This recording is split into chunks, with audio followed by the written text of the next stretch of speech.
What's up guys, welcome back to another video. Today we're gonna install some parts. I got some springs, and these springs are used to keep the silencer on the exhaust, get it nice and tight so it doesn't slip around, turn around, fall off or do whatever.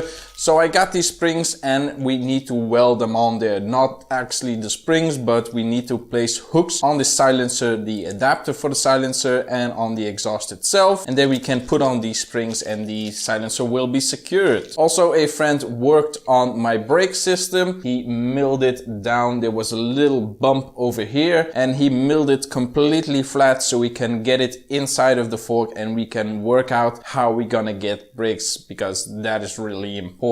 Also, we got the seat that still needs to go on there. I had a little talk with the shade and we're gonna mix it around a little bit, maybe drop the seat even more, because the seat that, well, the cover that goes over here is a little bit wider and we don't want a hassle to sit on the bike that it's uncomfortable. So maybe we'll drop the seat a little bit lower than we already did, but I'm gonna have to figure that out once I modify this bracket. I'm gonna modify this bracket because I can use it to get that seat on there, get it like a little bit of a spacer, but we're gonna have to work that out once we get there. Now, as I told in my last video, my welding gas is almost run out, and what happens when you TIG weld without gas? It sputters, it makes holes, it leaves a nasty weld. So I don't want that to happen when I'm welding the exhaust. Get the hooks on there. I don't mind if it's on the bracket or when I'm welding to the frame, that I don't really care, that we can grind it out. But on the exhaust, it is thin metal and yeah, it's a little bit tricky to do that, or a little bit sketchy to do that. So what I'm first gonna do, I'm gonna try to make the hooks and get those welded on. Then we can pull off the exhaust, start sanding it and painting it. I might do the sanding off camera because it isn't that interesting. I might take the exhaust home and sand it over there so I don't waste time working here sanding. So yeah, let's try to make the hooks. I'm not really gonna show that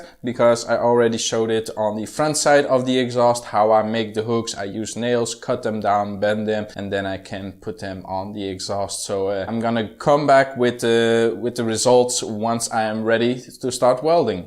So the springs are welded on there, or at least the hooks for the springs are welded on there, and it looks absolutely nice. Let me show you up close how it looks now. So as you can see, we have two springs right now to push the silencer on there, keep it nice and sturdy. It doesn't want to come off now. It's pretty solid. Now the hooks that I put on the plate, I just bent a couple of nails, drilled some holes, put them in there, and then just tack weld them on the inside so we have a nice clean look. For the hooks right here, it was a little bit tricky to get that curve here and make it all nice and sturdy, but the springs are pretty good. I'm pretty happy about it, and that means this whole exhaust is now ready to be sanded and painted, at least clear coated. Then we have a nice finished exhaust. I'm so happy about it. Yeah, it's gonna look nice when it's clear coated. It's not gonna rust anymore because we have a little bit of rust spots. But as I told you guys, I'm not gonna do that right here, right now. I'm gonna do that off camera because who wants to see me sand? I might do the painting process, but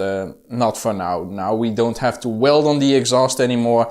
The exhaust is completely finished and it looks nice. When I look at it with the springs right here, now there is a nice even flow with the exhaust. It's a little bit more bulky around here. It doesn't taper off to something small and then just enlarges. No, it comes out smooth, and yeah, it's necessary and it looks professional. So yeah, I'm pretty happy about that. So now I'm gonna modify this bracket right here. I'm gonna cut it over here, weld the plate in there so we have a nice cleaner look. We can use this bracket to mount on the seat. Once I did that, I can see where I can position the seat, how low can I go, sit on it, feel it out. Yeah, it's gonna be better like that. But first I need to cut this off because when I try to fit the seat right now, it doesn't go on there. It hits this front side and I can't really see what it's gonna look like. But yeah, I'm gonna modify this bracket and then come back later if we can check out how it's all gonna fit.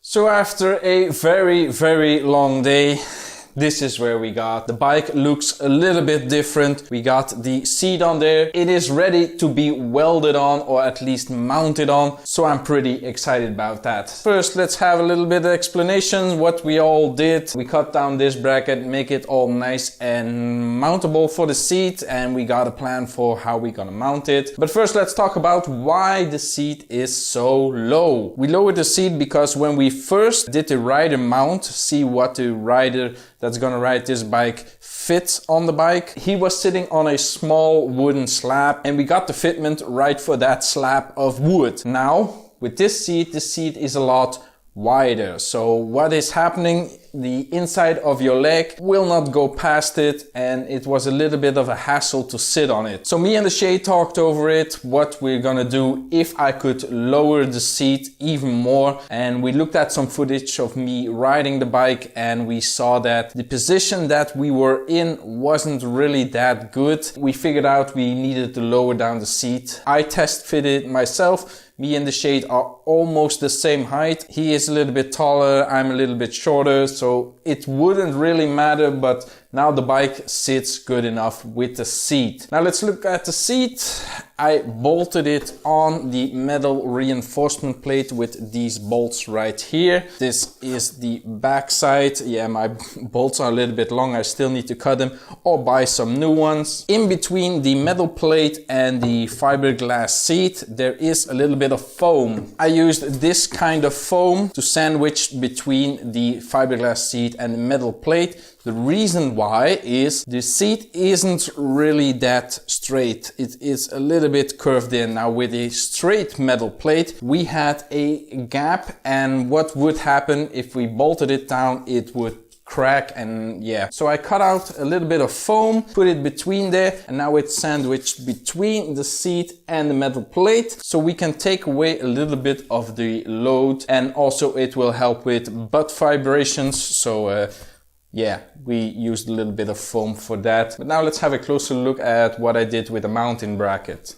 Let's get this piece of wood out of here. Now this is the bracket that I modified. I haven't really reinforced it. I wanted to see how the seat sits on there before I start welding on stuff, and I cannot access some things. But yeah, this is where the seat is gonna bolt onto. I'm gonna drill out these holes so I can have a bolt going straight through there, and then just thread on a nut right there that will be removable. Then on the back side of the tube, where basically this point is right here, I'm gonna make like not a T bracket, but something like this, like a U shape that fits over here. Then I can bolt in that piece right here, and then I'm gonna have a metal plate right here with 2 holes, so then I can bolt on the seat from 4 points, and it will be sturdy, nice and level. I'm gonna use spaces between here because this is a little bit lower than the tube right here. I couldn't get past that, but I'm gonna use like round aluminum parts right here,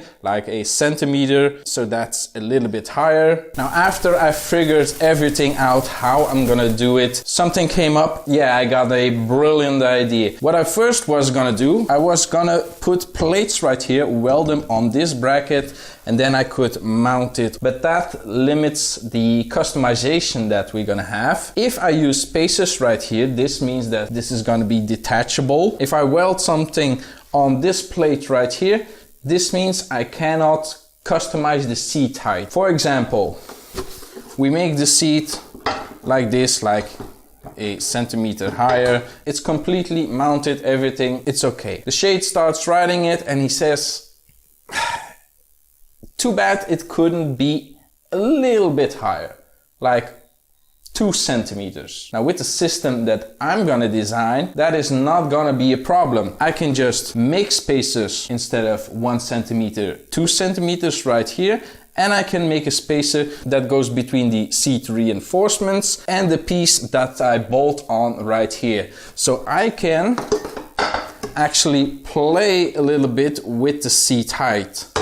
So that idea came up out of the blue. We weren't thinking about customization of the seat height, none of that. But if we can do it, and it's not really that hard to do it, Why wouldn't we? Now what I'm gonna do to attach it, I'm gonna weld studs on right here, and then it will slide on. Yeah, pretty much like it is. So, but that is gonna be for next week. I'm gonna do that hopefully next week. Next week we're gonna have to get that seat on there completely, and then we can work on the brake. Now to work on the brake, I'm gonna have to do something else. I'm gonna have to strip the bike completely down. Once we got the seat on there, there is no reason for the bike to stay in this shape. We're gonna have to pull everything off, get it all sanded, get it all painted, not completely painted, but the shade wants it to be in one solid color, not black tank with a primer back and a little bit black right here and a primer seat. No, he wants one solid color. So we're gonna use primer for it, but for that the whole bike needs to be disassembled again. Of course, we're gonna clear coat the exhaust, get this bracket painted over here. The spring also needs to be clear coated so it doesn't rust. Clean off the whole bike, reassemble everything, even these bolts right here. We're gonna find all the same bolts so it looks nice. I think I'm gonna use hex keys for that. The bolts needs to be all the same, so when I take apart the bike I can write everything down, see what kind of bolts I need, and when we reassemble it, it will all be nice and even. So next week finish up the seat. Of course, if my welding gas doesn't run out for the back bracket, that will be finished, and once we've done that we can strip the whole bike, label every part, get everything ready for painting and all that stuff. And then, because this is also a reason why we have to take apart the bike, is to get the front brake working. The bike doesn't have to be in a complete state to work on this fork because it's a little bit of a tricky fork, but we can work on that while we're painting. Once we get everything painted, we can start reassembling it, checking everything over, get right tire pressure, make everything correctly. Also, what I'm gonna do next week is try to figure out where I'm gonna mount CDI, where that is gonna go on the bike, that there is no rain coming on there, no danger of pulling off the wires. A lot of stuff still to do, but I'm pretty happy with the state that we're in. The exhaust is completely welded. The silencer is on there. We have a plan for the seat, we have a plan for all the colors, and we are ready to get that front brake working. So that is gonna be it for this video, guys. Hope you enjoyed it. Be sure to leave a like and a comment down below. Follow me on Facebook, Twitter, and on Instagram. And if you're not already subscribed yet, subscribe to the channel. I really appreciate it, and I will see you in the next one.